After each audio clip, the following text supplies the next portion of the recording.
മുസ്ലിം league സമസ്ത അസ്വാരസ്യങ്ങൾ പരിഹരിക്കുന്നതിന് നാളെ മലപ്പുറത്ത് സമവായ ചർച്ച. സമസ്തയിലെ ലീഗ് അനുകൂല വിഭാഗ നേതാക്കളും വിരുദ്ധ ചേരിയിലെ നേതാക്കളും ചർച്ചയിൽ പങ്കെടുക്കും. മുസ്ലിം ലീഗ് സമസ്ത നേതാക്കൾ സംയുക്ത കൂടിക്കാഴ്ചയിൽ പങ്കെടുക്കും.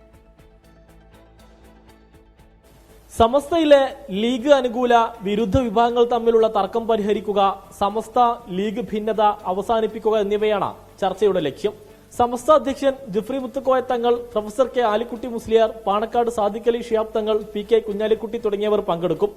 പാണക്കാട് സാദിഖ് അലി തങ്ങൾക്കെതിരായ ഉമർ ഫൈസി മുക്കത്തിന്റെ പ്രസ്താവനയും സമസ്ത മുഖപത്രം സുപ്രഭാതത്തിൽ വന്ന LDF പരസ്യം ഉൾപ്പെടെയുള്ള വിവാദങ്ങളും ഉയർത്തിക്കാട്ടി ലീഗ് അനുകൂല നേതാക്കൾ നടപടി ആവശ്യപ്പെടും.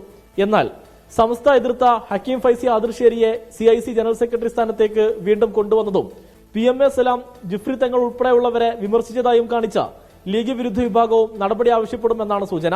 ബുധനാഴ്ച ചേരുന്ന സമസ്ത മുഷാവറ യോഗത്തോടെ ഇതുവരെയുള്ള പ്രശ്നങ്ങൾ പരിഹരിച്ച് ഐക്യപ്രഖ്യാപനം നടത്താനാണ് നേതൃത്വം ശ്രമിക്കുന്നത്. സമീർ ബിൻ കരീം, 24, മലപ്പുറം.